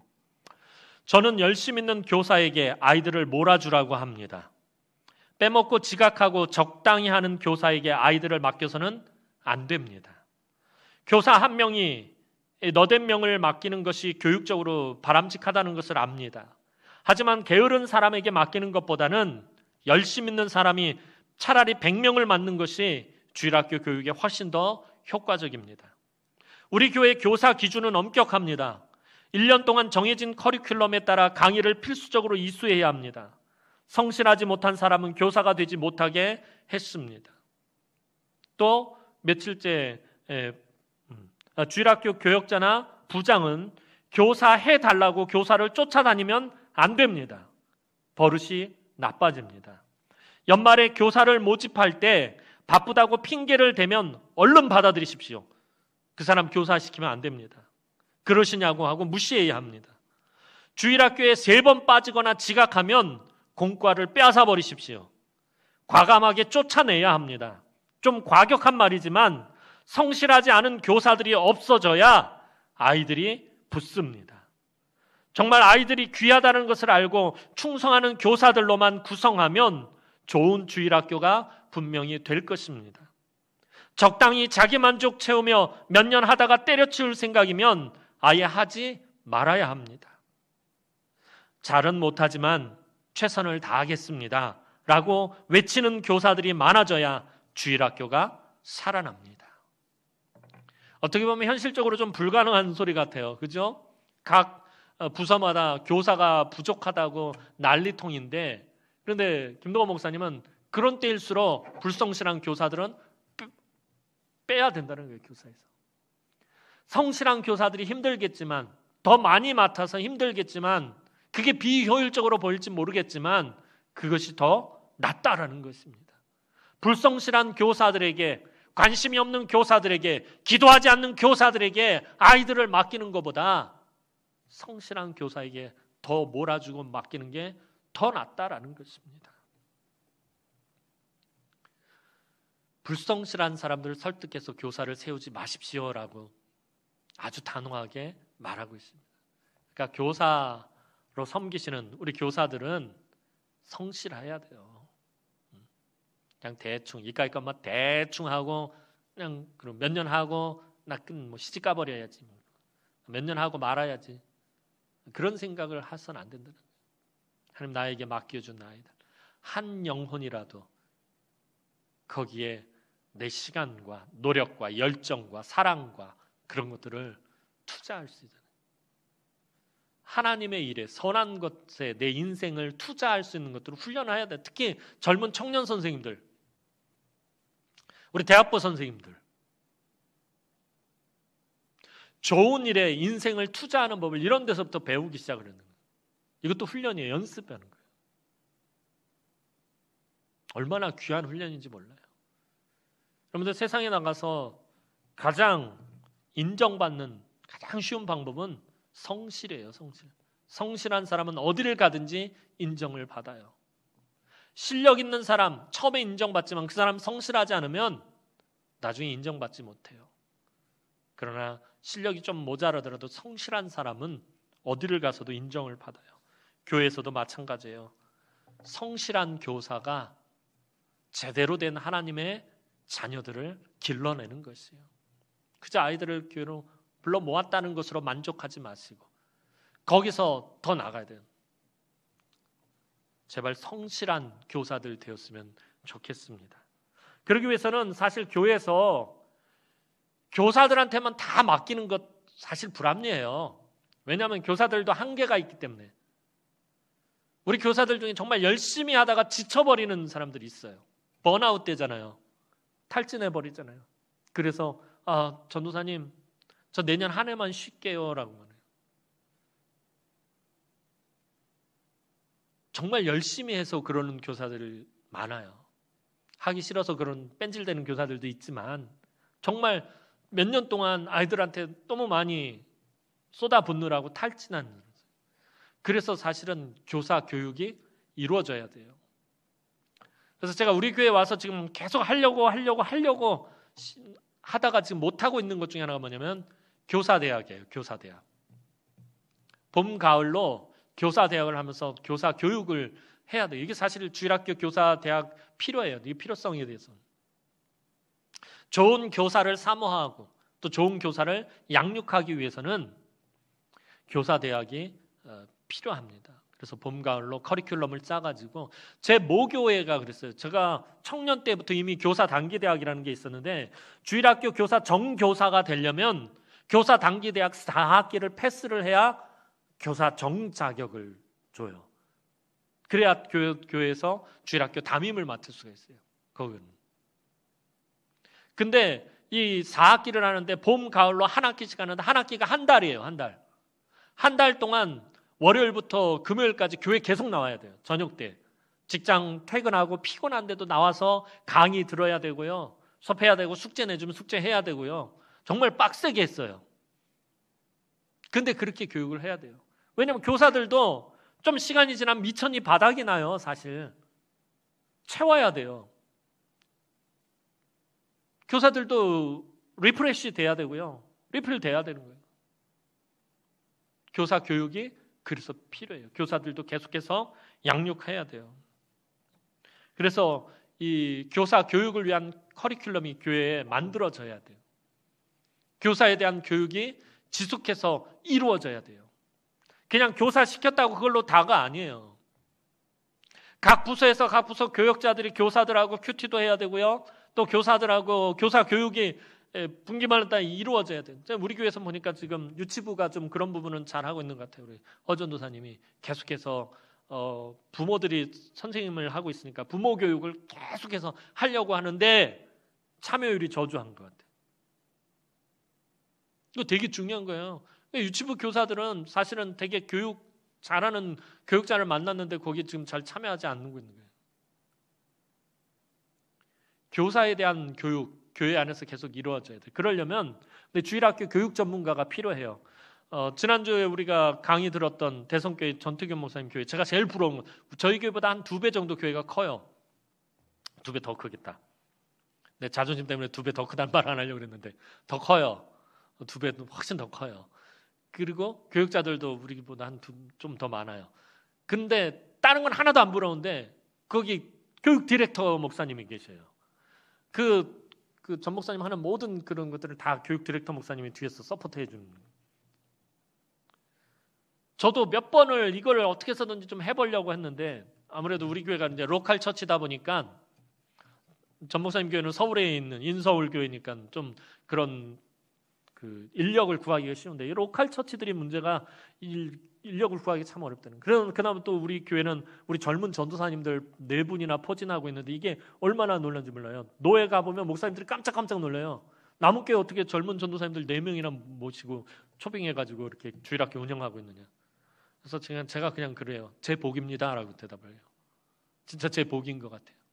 근데 이제 한 가지 제가 아쉬운 거는 이 교육 디렉터가 저희 교회도 있어야 돼요. 그래서 왜냐하면 담임 목사 한계가 있어요. 저는 현장에서 이제 떠난 지 오래됐고 순발력이라든지 감각도 많이 떨어졌어요. 그래서 저는 크게 아웃라인만 잡아주고 그것을 전반적으로 이끌어갈 교육 디렉터가 있어야 돼요.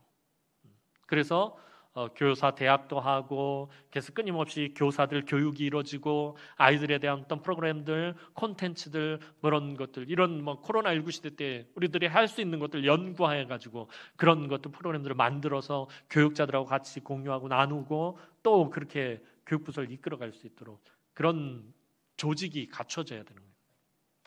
우리 교회 사이즈가 사실 근데 되게 애매한 거예요. 그래서 아까 서두에서 말씀드린 것처럼 교회가 주일학교 교육에 올인을 해야 돼요. 그래서 제가 이제 강의뿐만 아니라 앞으로도 이제 장로님들한테 지금 계속 그 부분들에 대해서 이야기하고 있는데 교육 디렉터를 어떻게 해서든지 모셔와가지고 교회 교육 전체를 맡기고 또 좀 교회 교육 이 교육위원회는 독립시켜가지고 독립적으로 이런 일들을 해 나갈 수 있도록 좀 그렇게 교회 운영이 되어야 주일학교가 좀 숨통이 트이고 좀 비전이 앞으로 더 있지 않을까 그런 생각을 해보게 됩니다. 강의를 마치면서 말씀드릴 것은 그래서 지금 말씀드린 것처럼 교육 디렉터를 모시지 못하더라도 지금 있는 우리 교육자들하고 한번 머리를 맞대서 교사 교육을 위한 어떤 그런 교사 대학을 한번 초안을 올해 준비를 해가지고 내년에는 좀 시행할 수 있도록 봄 가을로 한 달 내내는 못하더라도 일주일이라도 좀 모여가지고 교사들이 모여서 부흥회도 하고 또 그런 교사 강습회도 좀 하고 교육들도 좀 해가지고 좀 교사 교육을 계속 할 수 있도록 그렇게 우리 교육부장 장로님하고 해볼까 그런 생각을 해봅니다. 그래서 이 강의를 들으시는 모든 교사들도 그런 것들을 놓고 좀 같이 기도하면서 우리가 어떻게 주일학교를 좀 더 활성화시킬까? 어떻게 하면 주일학교를 더 살려낼 수 있을까? 우리 아이들을 어떻게 하면 더 잘 가르치고 교육할 수 있을까? 좀 같이 고민하면서 이런 일들을 해나갔으면 좋겠습니다. 설교도 길게 하더니 강의도 길게 했습니다. 죄송합니다. 기도하고 마치도록 하겠습니다. 사랑과 은혜가 많으신 아버지 하나님, 은혜와 사랑을 진심으로 감사를 드립니다. 주일학교가 점점 무너져가고 쇠퇴해가는 이 세대에 그래서 한국교회가 하나님 쇠락의 길을 걷고 있는 이 시대에 하나님 우리가 정말 하나님의 백성들을 기르고 양육해서 다음 세대에도 여전히 믿음으로 교회를 세워나가는 교육들이 교회 안에서 이루어질 수 있도록 하나님 은혜를 베풀어 주옵소서.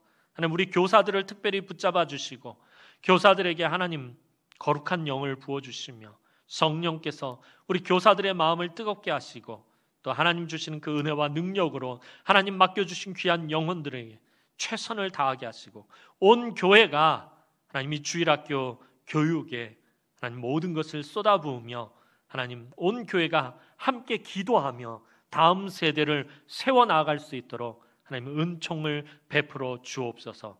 특별히 이를 위해서 애쓰고 수고하는 우리 교역자들을 하나님 붙들어 주시고 교역자들에게 하나님 성령의 기름을 충만하게 부어주셔서 성령의 능력으로 하나님 교육부서들을 이끌어갈 수 있도록 은혜를 베풀어 주옵소서. 감사드리옵고 예수님의 이름으로 기도하옵나이다. 아멘. 이끌어